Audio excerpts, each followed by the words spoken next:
As a beginner, it's easy to fall into the traps of over engineering your projects and thinking that proceduralism is always the answer.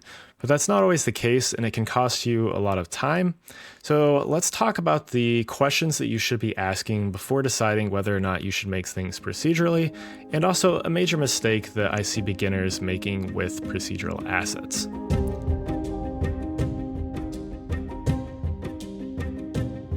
So, when should you make things procedurally?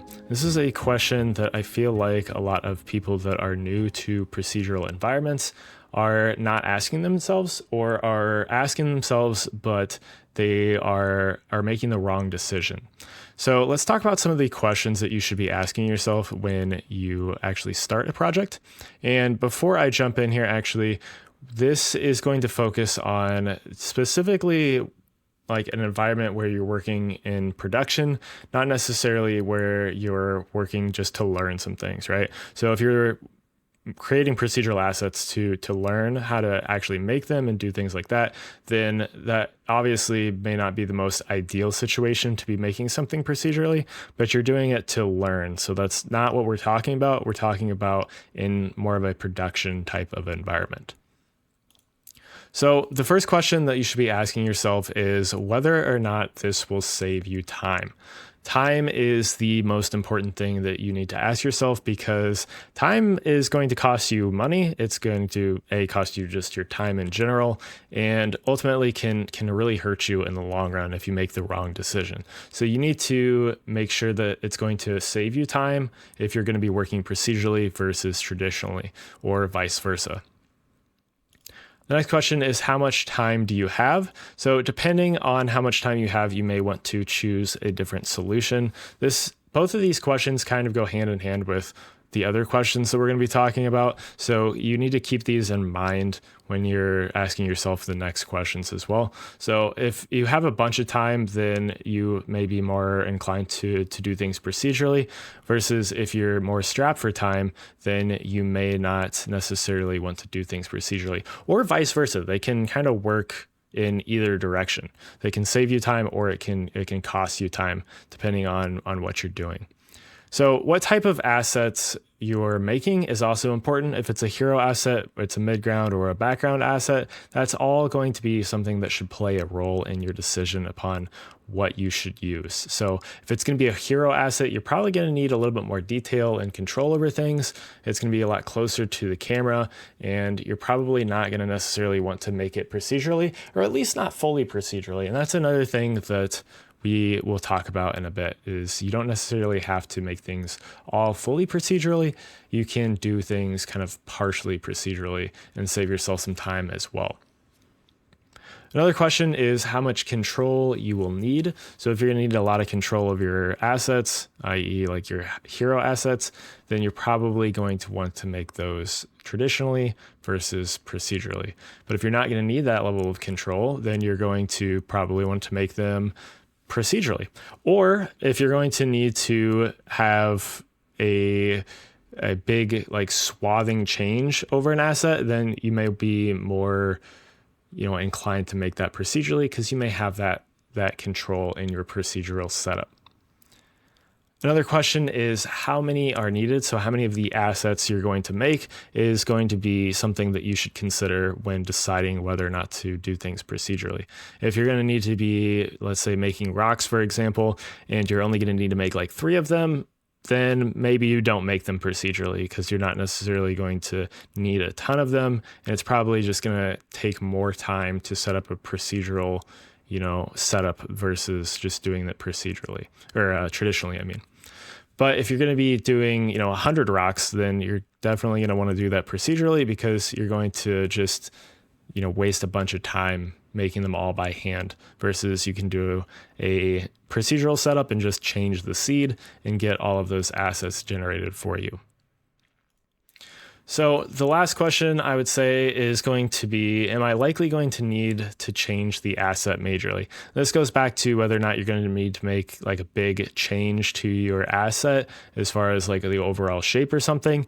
You may want to do things procedurally if you're going to do that, because it's going to be a lot harder to make those major changes to your asset if you're doing it traditionally versus if you're going to do it in a procedural manner. So the next thing that I want to talk about is just proceduralism in general, because this is a question that I think people get wrong, or a concept that people get wrong. So what is procedural? When people first start out in procedural environments, I think their kind of mindset is, oh, I have this procedural asset. I have the ability to change literally everything about the model. But that's not necessarily the case. A lot of times it's just kind of an illusion. You have the ability to change a lot of things, but it's not necessarily, every little detail about the model. And that can honestly, if you're trying to do that, when you're making a procedural asset, that can muddy up the UI, make it really confusing for the end user, because while you may know what all those different parameters mean, they may not necessarily translate to the end user. So you don't necessarily want to give everyone every little parameter as an exposed parameter that they can edit, because like I said, that may just end up confusing them in the long run. Also, another thing that I want to point out is that you can make explicit references without breaking proceduralism. So you don't need to have, relative references pasted all over the place in order to make things procedural. You're only going to expose your end user to things that are necessary for them to be able to change. If you don't want to give them that level of control over the proceduralism, then you can, in some cases, make explicit references to things. Sometimes you will need to, keep that proceduralism going, but in other cases, you don't necessarily need to do that. You can make the explicit references without breaking the proceduralism. And to just kind of explain some of this in a more visual way, I wanted to jump over to Houdini. So this is a setup that I created recently in a recent video. It is this Truchet tiles effect inside of Cops. You can see that it is a fully tileable asset here that we have the ability to change a lot of things here.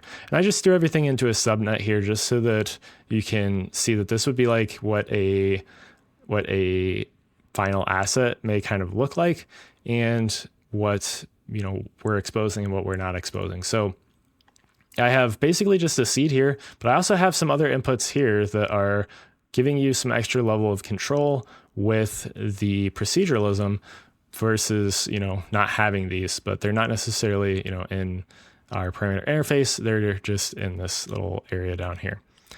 So if I dive in here, let's take a look at kind of what is happening in here.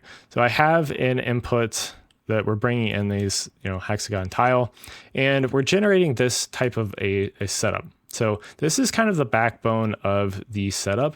It's creating this tile that is not yet fully tileable. And that's important because I'm not giving the user the end level control over the size of these tiles. If I were to do that, that would break a lot of things in the setup. Now you could set it up in a way that that wouldn't happen, but that's not how this particular asset is set up. And I did it because I just didn't care to give the end user that level of control, because we can control that later on in a different way. So I have these copy and transforms where I'm taking our shape and I'm transforming it down. If I were to take this and I were to change the number of copies here, you see that we start to have things break. And if I do the same thing here, it doesn't really show up, but it starts to break. And if I try to tile this now, you see that it's not going to work. And if I go back to our final output here, you see it's all kind of just broken now. So by not exposing our end user to these controls, we're giving ourselves that kind of leeway to make things the way that we want them, while also giving the end user the level of control that they're really going to honestly probably need in this type of an asset. So if I jump up here, we still have the different stamp inputs. So we're just stamping on different shapes onto these different, hexagon tiles. And we give the end user the level of control for that. So if I wanted to change, let's say, one of these inputs, one of these stamps, and we could control, the number of stamps as well. I didn't set it up for this, but we could give them that level of control as well.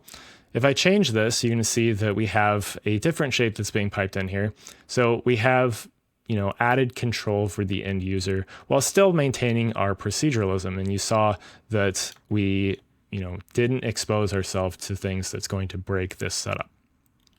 So that's important to note. And again, we have a seed here as well. So just things that are going to be needed for the end user. Those are things that you're going to want to think about when you're making your assets as well.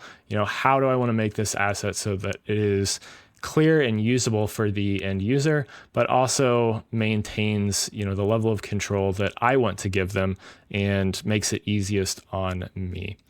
So that is kind of what I want to cover as far as what you should be asking yourself when you think about when you should make things procedurally or when you should make things traditionally.